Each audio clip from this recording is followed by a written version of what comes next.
Assalomu alaykum kanalimiz kuzatuvchilari. Uchqo'rg'ondagi obyektimiz. Bu joydagi devor qismimizni oq hamda mebelni kombinatsiya qilgan holatda okalar. O'ta chiroyli ko'rinishda qilib berganmiz. Ishimizni baho berib qo'ysani bo'ladi. Buni o'rtasi okalar. Mana bu devor bilan qoplangandan keyin bu joy okalar ko'rasizlar, juda ham chiroyli chiqadi. Videosini qo'yamiz, xudo xolasa bitgandan keyin. Hozir biz ishimiz bu joy ramkasini chiqarib berish, o'rtasini gulini ustalab qo'yishadi, xudo xolasa keyin video qilamiz. Hozir okalar ish sifatiga baho bering. Mana qo'lga yetadigan darajada devorimiz past. Mana patmozimiz ham shunday qilib qilganmiz.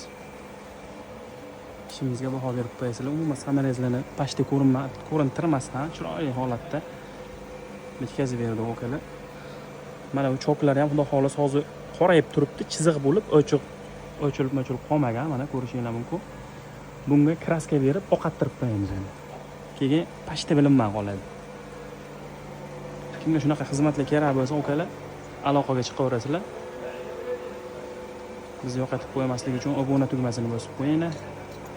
Xizmatlar bo'yicha aloqaga chiqaverasizlar. Sog' bo'linglar, salomat bo'linglar. Ishimizga baho berib qo'yasizlar okalar. O'ta bo'lmay chiqdi. Xudo xolasa.